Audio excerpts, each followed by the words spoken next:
For nearly 3 decades, one aircraft has defined stealth, reach, and precision. The B-2 Spirit wasn't just our first true stealth bomber. It was built to slip past defenses, strike with GPS-guided munitions, and vanish before radar ever caught on. These are its 5 biggest missions. The B-2's combat debut came over Kosovo in 1999.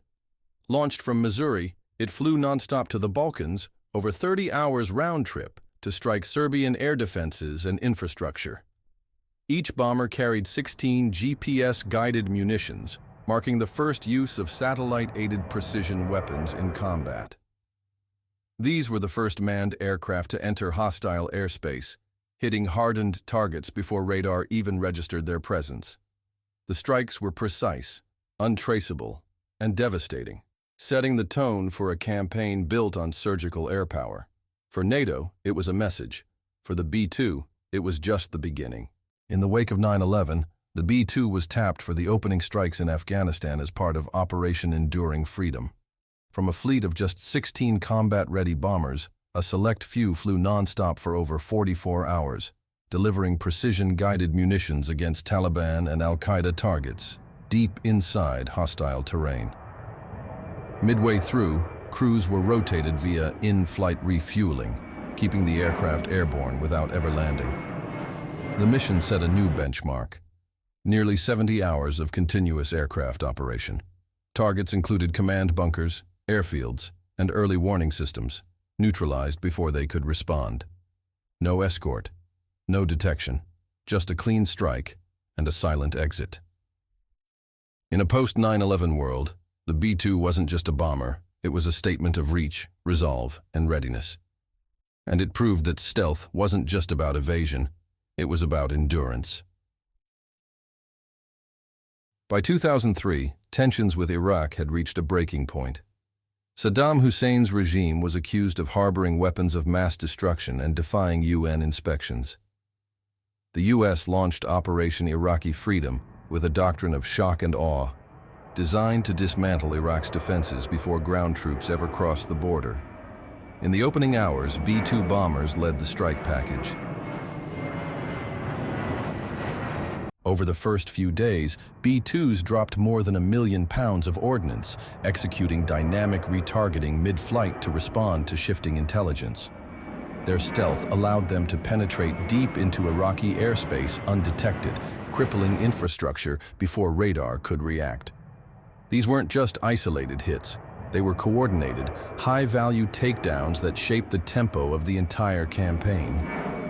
The B-2's ability to loiter, reassign targets, and strike with precision made it a centerpiece of the air war. It operated without escort, without detection, and without delay, delivering strategic effects from halfway around the world. For a regime built on control and intimidation, the invisible bomber was a psychological weapon as much as a tactical one. Operation Iraqi Freedom wasn't just another deployment. It was the moment the B-2 became indispensable. By late 2024, Houthi rebel forces had escalated attacks across the Red Sea corridor, targeting international shipping and launching drone strikes toward U.S. and allied assets.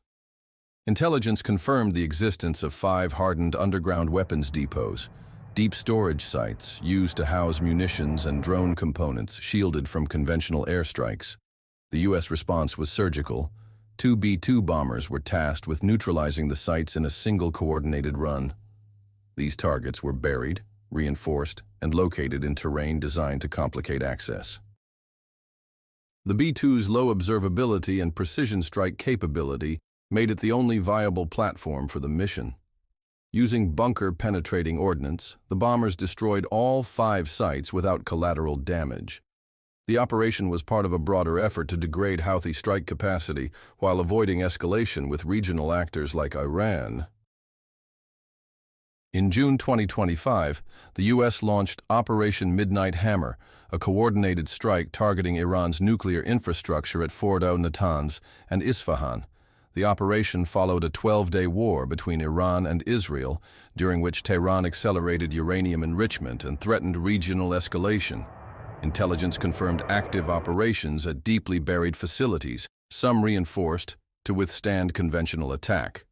7 B-2 Spirit bombers flew an 18-hour round-trip mission, supported by over 30 aerial tankers staged across Europe and the Atlantic. Each aircraft carried 2 GBU-57 massive ordnance penetrators, the largest non-nuclear bombs in the U.S. arsenal, designed to breach up to 200 feet of reinforced concrete. The B-2 is the only platform capable of delivering MOPS while maintaining stealth, making it the centerpiece of the strike package. Decoy movements were staged in Guam to mislead observers, while the actual strike force approached from the west, timed with submarine-launched Tomahawks to suppress air defenses.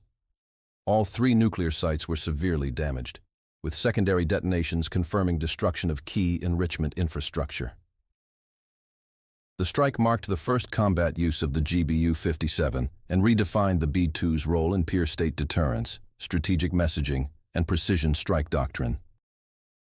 The B-2 didn't just change how we strike, it changed what we expect from air power. It redefined doctrine, long-range, nearly undetectable, precision first. With just 21 aircraft ever built, it remains one of the rarest operational platforms in U.S. history. And for over 3 decades, it's delivered strategic effects from Kosovo to Iran, without ever being seen. Today, it anchors America's global strike posture, capable of reaching hardened targets in China or Russia without forward basing. Soon it will be replaced by the B-21 Raider, smaller, stealthier, and built for contested airspace. But the B-2 wasn't just a blueprint. It was the breakthrough.